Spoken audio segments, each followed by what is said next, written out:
What am I doing here in the middle of the ocean, alone in a boat, surrounded by frozen corpses?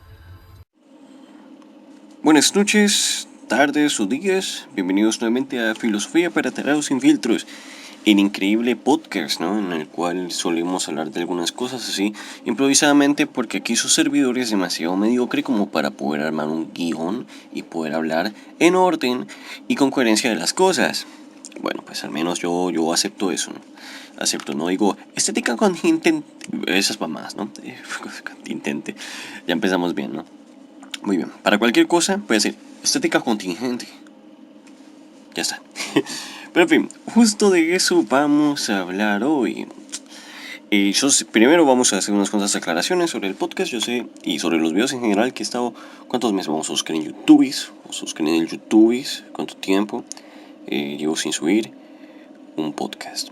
A ver, Filosofía para Tarados, busquemos el canal. Uy, tengo 380 suscriptores. Muchas gracias a todos los que se han suscrito. Pese a que no he vuelto a hacer contenido hace 3 meses. Bueno, hace 3 meses, ¿no? Increíble. Hace 3 meses se hizo un daño por acá en la zona de internet y hace 3 meses estoy sin servicio. Pues, una increíble queja a mi increíble operadora de internet que me ha dejado sin internet durante todo ese tiempo. Y, pues, ahí vamos, ¿no? Entonces, ¿qué vamos a hablar hoy? Pues vamos a hablar hoy del posmodernismo. Pero antes de eso, pues he de decirles qué ha pasado, ¿no? ¿Qué ha sido mi vida estos días? Pues mi vida se ha ido en una especie de derrumbe hacia la miseria misma, hacia la decadencia, y aquí estoy haciendo el podcast, pues porque no tengo nada más que hacer y estás acostado en mi cama y dije, ¿qué hago? Pues vamos a hablar un poquito. Y aquí estoy. Entonces mi vida, pues básicamente se ha ido como a la borda, pero aquí estamos para hablar un día más, ¿no? Y voy a intentar subir esto. No sé cómo, pero pues ahí voy a ver, ahí veo. Y pues tal. Ahora mismo, pues vamos a hablar, ya una vez he hablado ya del contexto de por qué me he desaparecido y todo. Tengo un Instagram que prácticamente lo usa Peter porque no lo uso yo. Ya digo yo que no. Y bueno, hoy vamos a hablar de el posmodernismo, ya que no sé hablar. ¿Qué es el posmodernismo? Ay, Jesucristo. Ay, Jesús, que este podcast no está guionizado. A ver, ¿qué es el posmodernismo, no? Que me da tanto asco la palabra que no puedo ni decirlo. Bueno, es una corriente filosófica donde... voy a hablar aquí con un montón de juicios de valor, ¿no? Porque para eso es filosofía para todos sin filtros. ¿Qué onda? Es una corriente filosófica que comienza prácticamente con Hegel, ¿no? Aquí nuestro increíble Hegel, nuestro compañero, donde se rigen diferentes tesis que son controversiales, ilegibles, inentendibles, polémicas y sobre todo absurdas y coherentes de rigor científico. Eso es una increíble definición del postmodernismo, ¿no? ¿Por qué voy a defender un poco a Hegel aquí, no? Vamos a defender un poco a Hegel, pese a que en Hegel ya saben ustedes que no, ni aquí para allá, ¿no? Un cero a la izquierda. Pues aquí hay que defender a Hegel en el sentido de que pese a que era el primer postmoderno, ¿no? Porque tiene una manera de escribir que, bueno, uno entiende, ¿no? Más o menos, cuando lees a Hegel, entiendes más o menos por qué Hegel escribía de esta manera. Pues prácticamente quería romper como una tradición, la tradición kantiana del sujeto inmóvil y de la gramática, ¿no? Entonces el tipo quería hacer un estilo que llevase a la desesperación. Bueno, es una interpretación, ¿no? Pero que llevase a la desesperación, que es la desesperación del proceso constante de la reactualización del conocimiento. Es decir, de cuando nosotros reconocemos nuestra propia existencia y el propio conocimiento de nosotros mismos reflejado en el otro. Así es como cada vez vamos como conociendo un poco más y reactualizando aún nuestra conciencia a nuevos conocimientos, puesto porque pues el proceso ya todos saben del absoluto del que ya hemos hablado, que pues obviamente es un estado total y absoluto e idealista, pero pues ciertamente el sistema que creó Hegel lo consume todo, ¿no? Es una manera en la que es muy difícil escapar de Hegel por este sistema que elaboró de la reactualización constante de la conciencia humana. Y eso es en parte cierto, ¿no? Siempre estamos aprendiendo cosas nuevas, incluso el propio errar es parte de este proceso de conocimiento, porque antes ya sabes que esto que hacías es un error por el nuevo conocimiento. Ahora sabes que lo que hacías, que era parte de ti, es un error por cuanto has reflejado ese error en el conocimiento del otro. Por ejemplo, ¿qué digo yo? ¿No? Que es un poco confuso y quiero explicarme lo mejor posible. Si yo, por ejemplo, digo, no sé, que 2 más 2 es igual a P, ¿no? y alguien me dice que no, y me demuestra pues, con argumentos, o incluso sin argumentos, con tal de que yo me lo trague, que 2 más 2 es igual a un número extraño, ¿no? Que se llama el 4, ¿no? Si ustedes no lo conocen, pues yo diría, hombre, tiene razón. Ahora sé que lo que yo dije, esa pendejada de 2 más 2 es igual a 3, pues a lo mejor es falso, es un error. ¿Y cómo me doy cuenta de que lo que yo pensaba era un error? Porque lo vi reflejado en el otro que me hizo una corrección, ¿no? Entonces es eso, nosotros comprendemos nuestros errores y nuestra propia existencia reflejado también en el otro, ¿no? Por ejemplo, cuando yo miro este libro y yo, en efecto, yo no soy un libro. ¿Qué soy yo? Pues en un libro no soy, ¿no? Pero pues, más o menos, ¿no? Ahí más o menos van los tiros. Lo bueno es que Hegel se encargó de temas importantes. Creo que cualquier persona pues, puede estar de acuerdo con eso. Intentó darle un sentido a la historia, un sentido un poco confuso, la verdad, pero pues intentó darle un sentido al movimiento de la historia, al menos darle un poco más de rigor a lo que es la materia y no dejarla pues tan mal como pues lo habían dejado personas como San Agustín y otros del medioevo, ¿no? Que prácticamente intentaban relacionar la historia y el devenir histórico pues con el cristianismo y con la teología, o entre otros términos, determinismo de las tres etapas históricas, ¿no? La etapa del Padre, del Hijo y del Espíritu Santo, ¿no? Y la teología del destino final, ¿no? Pues el día, ya todos saben, ¿no? Que va variando, ¿no? Dependiendo de la religión. Algunos dicen que es el rapto, otros dicen que es el día del juicio, otros dicen que es el mismísimo apocalipsis. No, la verdad, yo no soy teólogo para decir estas cosas, pero sé más o menos cómo se constituyen esos estadios del tiempo, ¿no? Y Hegel comprendió de una manera un poco muy egocéntrica, ¿no? Porque Hegel decía algo como tipo, prácticamente lo que puedes deducir de las obras de Hegel es que el absoluto, pues, es el proceso, ¿no? de historia que se va llevando desde la formulación de la civilización y el primer estado, ¿no? Antes eso es como una especie de prehistoria, lo que él define, que no es parte de la historia universal, sino que la historia universal surge a partir de la constitución del primer estado. Y empieza a hablar pues en sus lecciones sobre filosofía y la historia universal sobre estas temporalidades, ¿no? Como la vida en secciones, la antigua, la media y pues la ilustración y así. Y es curioso que el proceso ya existía, pero llegó al punto en el que solo Hegel podría hablar de él, ¿no? Es algo un poco egocéntrico por parte de nuestro amigo Hegel, que la verdad tenía unos cuantos delirios de este tipo.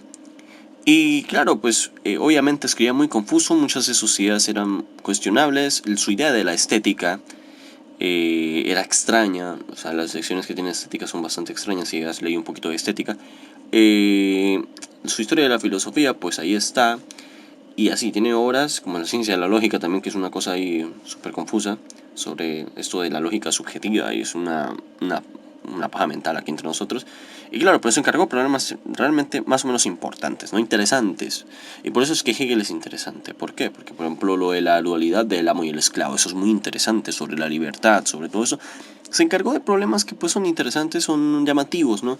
No tonterías, juegos lingüísticos ahí que pues de nada aportan. O sea, una pequeña indirecta aquí para nuestro amigo Wittgenstein. Pero pues, bueno, todos podemos decir que en efecto es como lo que hace que Hegel sea llamativo y que aún sigamos tratándolo. Quizás no como en materia, pues Hegel planteó sus cosas, como por ejemplo el Zizek en el Sublime Objeto de la Ideología, que prácticamente lo reinterpreta, sino que pues desde otros puntos de vista. Y es interesante por eso, pero igual científicos como Karl Popper, Mario Bunge, Schopenhauer no, porque Schopenhauer pues ya sabemos que no, o sea, todos sabemos para nosotros Schopenhauer es un meme nomás y no me lo puedo tomar en serio, la verdad, el Schopenhauer no es de mis filósofos favoritos, de hecho no entra ni un filósofo que me guste, pero pues ahí anda el tipo único y diferente y con delirios de inteligencia, ¿no? Pero después de Hegel, pues viene Nietzsche. Nietzsche tiene un punto muy interesante porque es un filósofo que yo no detesto, pero tampoco es muy de mi devoción, ¿no? Algunas de sus tesis sobre la historia, bueno, no, estos son de Benjamin, ¿no? Pero pues también habla sobre la historia en algunos textos específicos, pues no son demasiado sustanciosos, la verdad, pues no me llega a mí demasiado, o sea, no me llega a interesar del cierto punto. Y podemos ver diferentes obras de Nietzsche que son muy interesantes, como la genealogía de la moral, más allá del bien y mal, el anticristo, pues las típicas obras que van más allá de lo que lee tu primito Edgy de 14 años, lee Así habló Zaratustra y dice Dios ha muerto. Bueno, pues eso. La verdad es que la frase de Nietzsche más asquerosa que yo he podido escuchar no es la de Dios ha muerto, sino la de no hay hechos, solo interpretaciones. Algo bastante curioso, ¿no? Aquí entre nosotros. Y por eso, por cuestiones así, es que a Nietzsche se le considera como también otro postmoderno. Y no tanto por la escritura, el tipo de escritura, que pues tú podías entenderle a Nietzsche, vos podías entenderle porque pues no era tan complejo, era poético, era bastante bonito leerlo. Entiendo que cuando lees a Nietzsche parece que estás leyendo más poesía que cualquier cosa, y muchas personas, que muchos filósofos encuentran un cierto, como una especie de conflicto, ¿no? Con esa clase de narrativas, mencionando que es más literatura que filosofía, que eso no es filosofía. Pero yo estoy aquí en desacuerdo. Uno puede hablar de una manera muy bonita, poética, como lo dice Mark Bloch en su introducción a la historia, o apología para el oficio del historiador. Tiene diferentes nombres el libro, pues diferentes ediciones. Y no, por lo tanto, tienes que dar una idea o no estás realizando un abordaje de la propia materia, ¿no? Mark Bloch habla de historia, ¿no? Del oficio del historiador en específico, y porque habla de una manera poética, bonita, así que digas, Dios, este tipo la verdad era un poeta encantador, pues no significa que la historia tenga que ser una narración cuadriculada y aburridora. O sea, hoy en día más o menos va por ese punto. Yo más o menos voy por ese punto, pero pues ni la filosofía ni la historia deberían quedarse, ¿no? En ese lenguaje 100% pues para esa minoría, ¿no? Que son los intelectuales, la filosofía, ya sabes, ¿no? Obviamente pues tampoco hay que escribir estupideces, escribir, no sé, con las piernas. Pues hay que escribir con cierta coherencia, ¿no? Pues obviamente si estamos hablando de una disciplina científica, pues hay que hablar como lo que somos, ¿no? Bueno, ya hablando pues, de posmodernos posteriores, podemos hablar de algunos como Heidegger, ¿no? Aquí todos sabemos que Heidegger no me agrada en lo absoluto. En primer lugar porque la manera en la que escribe Heidegger es una manera súper confusa que simplemente frustra, ¿no?, a la persona que lo está leyendo. Y no lo frustra como una intención como la que tenía Hegel, ¿no? Que Hegel al menos más o menos lo puedes comprender porque hay obras de Hegel que son legibles. La fenomenología del espíritu no lo es, pero por ejemplo las lecciones sobre filosofía y la historia universal es más legible que la fenomenología, la verdad.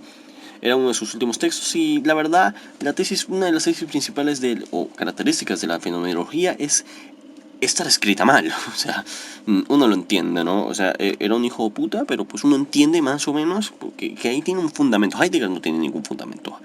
Heidegger era un pseudocientífico, pseudofilósofo en todo el sentido de la palabra, y me pueden decir, ¿y quién eres tú para decirlo? Yo hablo pues con los hechos que tenemos aquí. El tipo prácticamente se oponía a la medicina, podemos verlo en algunos testimonios. No voy a hablar de si era un filósofo nazi, la verdad, eso de la ideología que tenga o no, me da igual, ¿no? Porque había, entonces con esa lógica vamos a, obviamente, a decir que todos los filósofos pro-estalinistas no tenían ninguna coherencia ni rigor porque pues tenían una ideología específica de su espacio-tiempo, ¿no? Una ideología posicional de un mundo sociohistórico. Es una estupidez, la verdad, decir eso, pero pues aquí estamos para hablar de esto. Heidegger no me importa si era nazi o si fuese cualquier cosa, por mí podría ser, no sé, Hume. No, Hume no, qué insulto, ¿no? Pero es que me refería más o menos a la polémica que hubo con Hume y la trata de esclavos. Pero pues no es eso, sino que podría ser cualquier cosa y a mí no me daría igual si su filosofía tuviese sentido, pero no la tiene, no la tiene, ¿no? No tiene ningún sentido. Mi primer acercamiento con Heidegger fue Caminos de Bosque, que es un libro sobre diferentes ciencias y la representación de la época, y el concepto del ente la verdad es que no tiene sentido y es una pseudo proposición que no se ve reflejado en ningún estado de cosas y en ninguna materialidad de la existencia. O sea, ¿qué es un ente? Ni siquiera él lo sabe, o sea, ni siquiera él sabe qué es un ente, y tampoco tiene una definición de la nada porque no hay una definición concisa de qué es la nada. Cuando habla de qué es la metafísica, es uno de los peores libros que he leído en mi vida, y yo lo tengo ahí porque lo compré para leérmelo, para poder saber de qué iba ese ensayo, de qué podía explicar. Y la metafísica empieza a hablar sobre la nada, pero cuando empieza a hablar sobre la nada se confunde porque no hay realmente una nada. ¿Qué es la nada? Es una de las preguntas filosóficas más grandes de la historia y no la puedes intentar contestar así de una manera tan extraña, confusa y legible. Es horrible. Heidegger es horrible, la verdad. Y Ser y Tiempo, obviamente, hay diferencias entre traducciones, ¿no? No es lo mismo decir el ser y el tiempo, porque de hecho Heidegger en el ser y tiempo no habla de el ser. Pues según Heidegger hay diferentes seres, ¿no? Es una cosa súper extraña, ¿no? Pero en el propio nombre de la traducción de algunas, por ejemplo, de Fondo de Cultura Económica hay un error, ¿no? no hay un ser en específico, hay varios, según nuestro increíble e ilustre Heidegger, ¿no? Pero pues por ahí van los tiros, ¿no? Que es muy complicado, poder traducir las obras de Heidegger.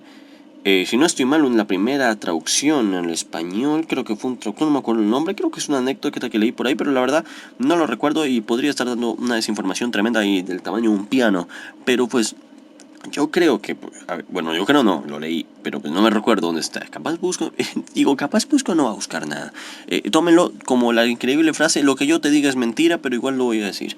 Que el primer traductor del español de La hora de ser tiempo de Heidegger tuvo que conocer a Heidegger y poder preguntarle qué era eso la nada nadea, ¿no? Que más o menos podría ser una palabra inventada por en el alemán, que no se entiende un carajo.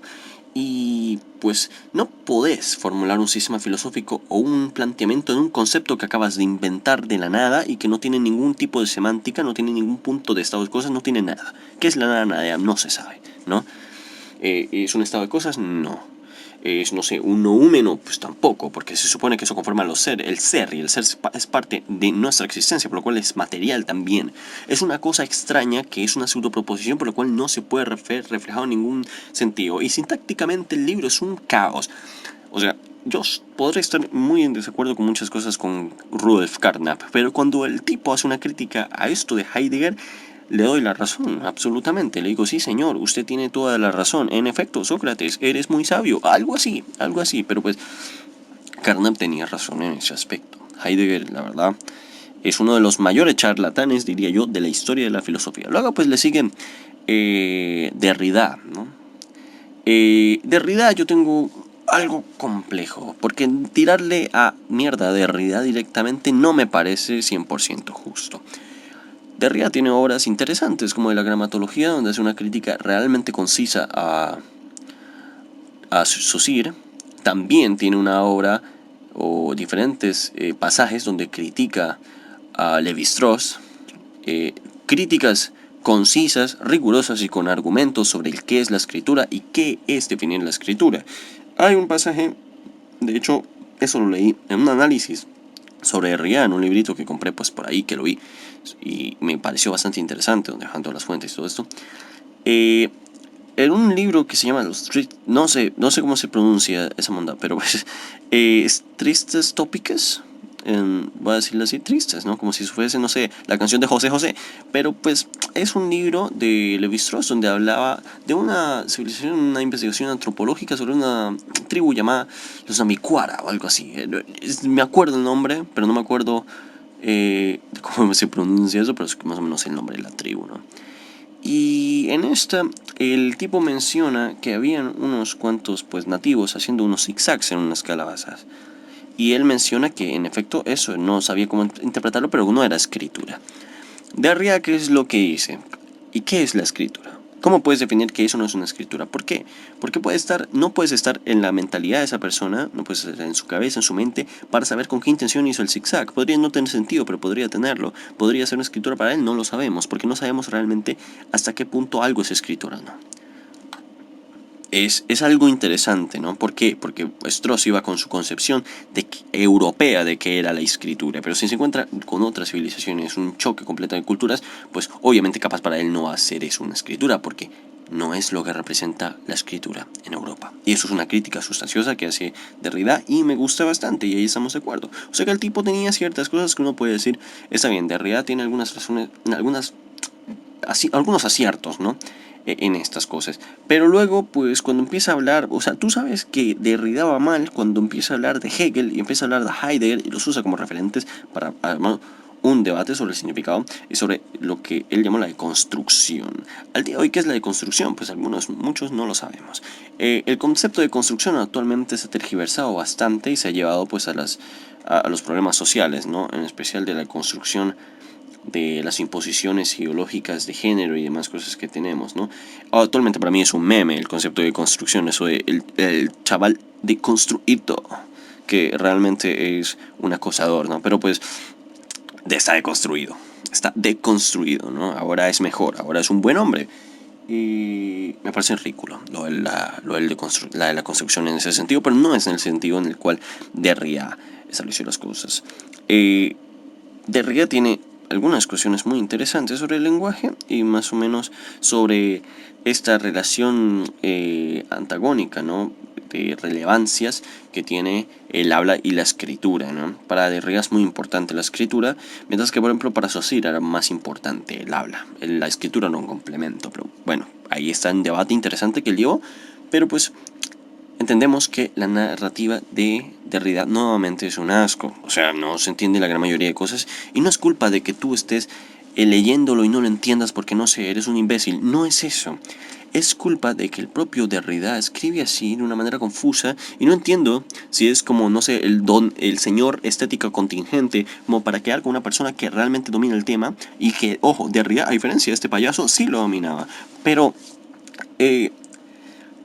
la cuestión es que no puedes hablar de estos temas así. Tienes que hablar de una manera para que la gente te entienda.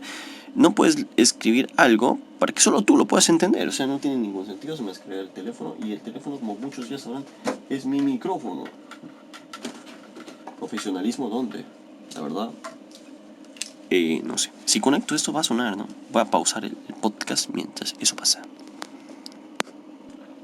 Listo, aquí volvimos. Un segundo, hagan de cuenta que eso nunca pasó. No sé si el cargador hará ruido en el micrófono, pero yo solo sé que me salvé de que al conectarlo sonara más o menos, ¿no?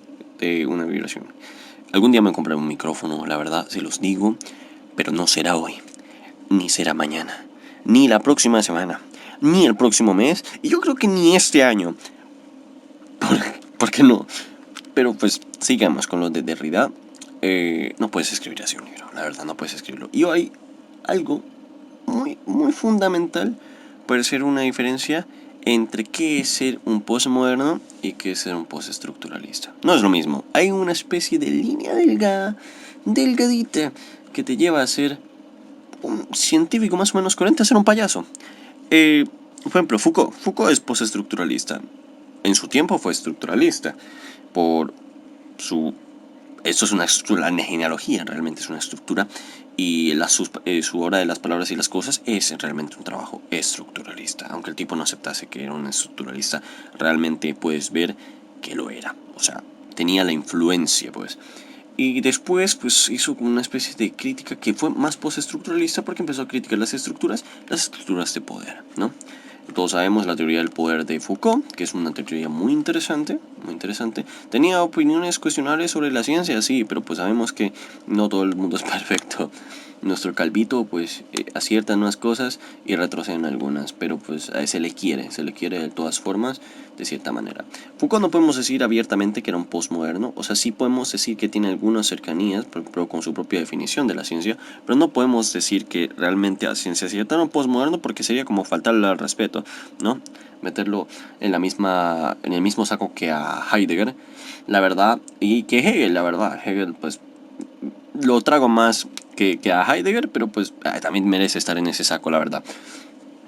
Y bueno, Foucault pues no es un postmoderno para algunos, o al menos en lo que a mí concierne, no es un postmoderno, es un postestructuralista. Y la diferencia radica en que estos postestructuralistas decidieron como romper con la tradición estructuralista de la imposición. La imposición a las estructuras, que no hay escape a las estructuras, no hay escape a las estructuras de poder, no hay escape a las estructuras de falsa conciencia, de conciencia verdadera, de la determinación con nuestro rol social, no.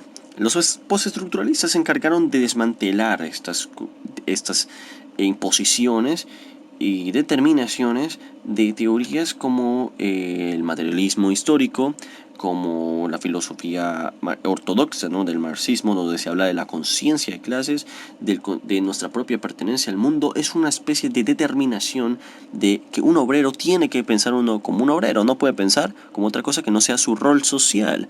Y es una determinación, nos fijan en un rol, nos imponen a una estructura, que en este caso sería pues una estructura teórica de cómo se conforma la sociedad y cómo debería actuar un obrero. Y aquí entre nosotros, ¿a mí quién carajo me va a decir cómo yo tengo que actuar en la sociedad y qué tengo que hacer, cuál es mi rol? Obviamente seguimos haciéndolo, ¿no? Cada uno de nosotros tiene su rol, pero podemos elegir. podemos elegir, no pueden someternos, ¿no?, a una mentalidad en específico, no pueden decirnos, por ejemplo, el pobre es pobre porque quiere, no es eso, o sea, eso es como, es una estupidez incoherente, ¿no? Nosotros podemos pensar como realmente queramos. No digamos que, oh, soy pobre, tengo que pensar como pobre. ¿Qué es pensar como pobre? ¿Qué es pensar como obrero? ¿Qué es pensar como tal cosa? Ahí vienen las cuestiones que nos llevan a darnos cuenta de que eso de que tenemos que pensar de un X o Y manera no tiene coherencia. Y es mejor romper esas estructuras, que es algo que, bueno, que hacen los postestructuralistas, sin perder el rigor científico, sin perder la coherencia, sin perder, pues, todo esto de lo que ya hemos hablado, que nosotros, digo, digamos, yo no puedo considerarme activamente una persona que la ciencia la domine mucho, o sea, no soy yo, no me gustaría, pero no. Pero sí que encuentro en ella un cierto nivel de coherencia que aporta a la sociedad, ¿no? Hay gente que dirá, pero la ciencia nos estamos yendo. Eso no es ciencia, eso es tecnología, que no es lo mismo, ¿no? Confusiones las hay, ¿no? Y hay mucha gente que hace, en especial los postmodernos, ¿no?, que hacen críticas a la ciencia y están haciendo críticas a la tecnología. La ciencia es la causa del capitalismo en la tecnología. Es la tecnología. Newton no concibió su mecánica y sus teorías en los Principia para que llegasen, no sé, un par de personas, de capitalistas e ingenieros, y empezasen a desarrollar maquinaria para poder automatizar la fuerza de trabajo y causar, pues, de esta manera la revolución industrial. Esa no fue la intención de Newton. Newton simplemente estaba intentando responder incógnitas sobre la realidad que le compete, o sea, que le competía en ese momento, que le correspondía, ¿no? Y el hecho de que usen sus pensamientos, sus aportes para llevarla ya a la tecnología, ¿no?, a la elaboración de las máquinas, que prácticamente la mecánica newtoniana tuvo un gran peso sobre la elaboración de las primeras máquinas de la revolución industrial, no tiene nada que ver con el propio Newton. Podríamos decir, ¿no?, que la ciencia fue la causa de que el comunismo arrasara con Occidente y esto, porque si Marx no hubiese hablado de eso, la verdad, muchos de los comunistas del siglo XX, Marx los hubiese visto y se hubiese vomitado. Le hubiese dado una epilepsia, una embolia al mismo tiempo y hubiese muerto nuevamente. La verdad son pensamientos tergiversados. Y obviamente hay muchos planteamientos científicos que pueden tergiversarse, pero no es realmente la intención propia del autor en específico. Si nosotros decimos, por ejemplo, que Hegel es un científico y que, pues, perdón, si decimos que Hegel es un científico, ¿no?, y sus aportes sobre su filosofía y su sistema y tal se tergiversa, no sé, en una especie de totalitarismo moderno, que es las quejas que hace Karl Popper en La sociedad abierta y sus enemigos, ¿eso es culpa de Hegel? Pues sí, es responsable en cierta manera, pero quienes han tergiversado realmente su pensamiento no es Hegel, ¿no? Hegel no es el responsable directo de eso. Así pues, como por ejemplo Adam Smith tenía ciertas ideas sobre el control del capitalismo, que el capitalismo hay que controlarlo, pero muchas personas utilizaron los aportes de Adam Smith de una manera en la que probablemente no le hubiese gustado, pero pues, ¿es su culpa? No. Está la posibilidad de tergiversar y llevar a cabo, pues, mediante nuestros propios intereses, cualquier teoría científica, adaptarlo a relaciones económicas o a la propia tecnología. Entonces la ciencia, pues, obviamente tiene que ver, pero pues no es 100% responsable. Por ejemplo, el caso de Oppenheimer, ¿no?, que elaboró la bomba nuclear. Eso se debía a un conflicto de intereses. Lo mismo pasó con Einstein. La ciencia por sí misma no es responsable. Es responsable de los intereses políticos e ideológicos detrás del cómo se puede usar la ciencia, ¿no? Eso es un debate bastante extenso y que no pienso hablar ahora. Pero pues sí, muchos podemos decir, la ciencia nos tiene así, el progreso. Bueno, en fin, todos sabemos, todo aquel que no sea, no sé, un científico sesgado y dogmático, sabe que la idea de progreso es una escoria, es una porquería, sabe que es vomitiva la idea del progreso y la rechazaría, la verdad. Pero pues ya ven que obviamente los hay los procientíficos, ¿no? El progreso es lo que, no sé, parecen señores del siglo XIX, por favor, estamos en el 2023, siglo XXI, por favor. relájense con su progreso absurdo. Ya está. Entonces, volviendo, porque parece que nos vamos por las vertientes, a los postmodernos. Esos son los de los más relevantes. Obviamente pues tenemos a estos divulgadores de filosofía, ¿no? Que dicen cosas absurdas, ¿no? El relativismo, ¿no? Todo es subjetivo, todo es una interpretación, todo es un constructo social. Esos son los postmodernos. Así es como pueden... los que te dicen la verdad, es que no hay una verdad. Son personas que la verdad dan asco. Dan asco porque quieren simplificar todo a un punto porque no le saben y son unos mediocres y unos conformistas. Y claro, obviamente, yo para qué estudiaría historia si yo, oiga, todo depende del contexto y todo es relativo, depende de la interpretación porque no hay hechos históricos, solo interpretaciones históricas. O sea, jódeme. ¿Para qué estoy estudiando? ¿Para qué me estoy matando? Para decir que todo es una interpretación que lo puede hacer hasta mi primito de 5 años. Podría ser, hey, Paco, di, no sé, que todo es una interpretación. Y él, con el dedo en la nariz sacándose los mocos, diría, todo es pasión o algo así. No lo diría bien porque tiene puto 5 años, pero probablemente lo diría mejor que cualquier postmoderno actual que se cree un filósofo. Esto es una incoherencia. Me da mucho asco. Uy, es que cada vez son más, cada vez son más. Es como si se dividiesen y se multiplicasen en cuentas en Instagram. Que son divulgadores, ¿no? Pero son divulgadores entre comillas. ¿Por qué? Porque te hablan de pura estupidez, te hablan de puras cosas. Intentas, no, es que lo importante es hacer un retorno a Hegel, por favor. El único que puede hacer un retorno a Hegel más o menos 40 Zizek. Y ya está, porque tiene una autoridad intelectual en la que ha hecho trabajos realmente sustanciosos y realmente coherentes para poder hacer una especie de retorno a alguien que prácticamente su filosofía está 6.000 metros bajo tierra. O sea, es tan ridículo como ver autores como Byung-Chul Han, que te saca 84 libros al año donde dice lo mismo y donde hace una analogía prácticamente que todo pasado es mejor. O sea, me vas a decir que tipejos como estos, o sea, son los filósofos más relevantes de nuestra historia actual.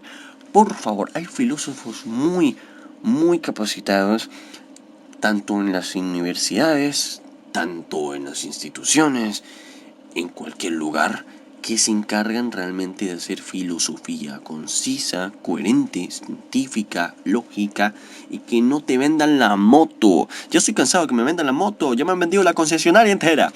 Estoy cansado de estos divulgadores que siempre intentan ser llamativos, siempre intentan ser el foco de atención con sus opiniones súper polémicas, porque claro, es que tú eres el típico positivista. Hoy en día ni existen positivistas, por favor, los positivistas son del siglo XIX, actualmente no existen, se hicieron los neopositivistas y ya todos sabemos que eso no funcionó y esa escuela se murió, el círculo de Viena se murió y prácticamente nadie sigue los planteamientos originales del círculo de Viena. Por favor, para eso estamos nosotros aquí, para mostrar que esos modelos no funcionan. Pero pues, claro, la gente desde fuera dirá, es que eres muy positivista. Por favor, eso de... da mucho asco, la verdad. Da mucho asco. Y yo niego aquí abiertamente que luego, pues obviamente haré videos intentando ser neutro, ¿no? De ciertos filósofos, ¿no? Algún día haré un video de Heidegger, ¿no? Y explicando más o menos algunas cosas para que al menos lo puedas entender, ¿no? Pero pues... Ajá. Y no haré estos comentarios porque son neutros, porque son de pedagogía. Pedagogía entre comillas, ¿no? ¿Quién soy yo? Un payaso que no ha visto un curso de pedagogía en su vida y simplemente hace un guión y lo lee y hace videos así en internet, ¿no? Pero pues intento enseñarlo más o menos coherente, aunque cualquier filósofo más o menos decente y coherente va a ver mis videos y va a decir, este payaso, ¿qué es lo que está diciendo? Pero yo intento al menos aportar un poco, de alguna manera, en lo que yo pueda, ¿no? Y ya. No abiertamente, como iba diciendo, creo que no lo terminé de decir. Niego el posmodernismo. Me da mucho asco. Gas. Vomito. Desasosiego es lo que me causa el posmodernismo. Esa cosa. Es que ya de tanto que veces que lo he dicho para referirme al asco que me da, me cuesta decirlo. El posmodernismo. No. Gas. Me dieron como que me dieron ganas de vomitar.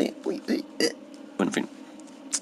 Sí me dio un poquito de asquito, pero pues postmodernos, uno que les puede pedir que sean coherentes, ¿no? Eso es como pedirle, no sé, a la gran mayoría de instituciones argentinas que dejen de enseñar psicoanálisis barato que no sirve para nada. No va a pasar. No va a pasar. Y pues es tonto, ¿no? Pedirles que piensen y usen la cabeza un poquito para algo, no sé, que no sea pensar en cómo se quieren follar a sus madres. O sea, por favor, coherencia, por favor, un poquito de raciocinio. O sea, yo hago estos videos y me da mucho asco.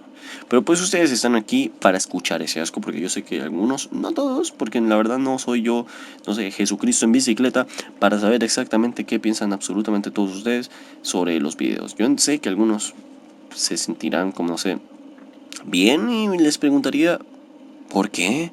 Pero pues hay quienes les gustan sus videos y nuevamente preguntaría, ¿por qué? Pero pues hay gente que se entretiene, me han dicho, y me agrada mucho que se entretengan escuchándome lanzar veneno. Siempre es esto. Para mí, eso ya no debería ser filosofía para tratados sin filtro. Debería ser filosofía con veneno y cianuro, probablemente, porque es lo que es. Y aquí estamos. Esa es mi actitud, y así pienso yo, y así hablo yo, y así me expreso yo.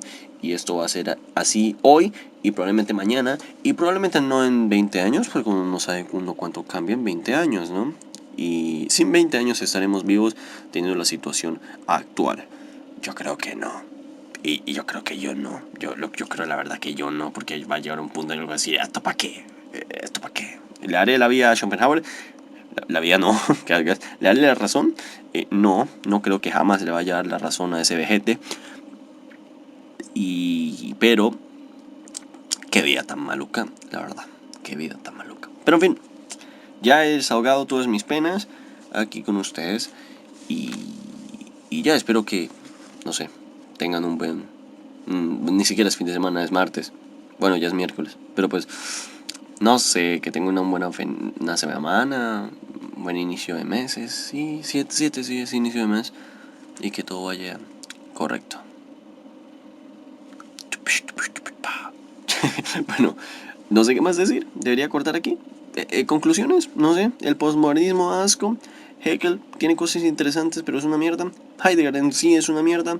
Y cualquiera de estos que dicen que todo es relativo y que todo depende de la interpretación y que la única verdad es que no hay una verdad, son unos ridículos, unos payasos y deberían estar, no sé, en los hermanos Gasca probablemente trabajando como malabaristas baratos. Ya está. Hasta aquí llegó el podcast número 5. Este es su servidor y espero que se encuentren muy bien esta semana y que todo vaya muy bien. Esto para nada es una recomendación, unos deseos hipócritas y falsos. No, les deseo lo mejor a todos los que están escuchando esto. Ahí nos vemos la próxima vez, que no sé cuándo, porque me tienen sin internet hace 4 meses. Así que ahí nos vemos. Adiós en una nueva entrega de su podcast barato, con un payaso hablando, quejándose de payasos que considera que son más payasos que él mismo. Adiós.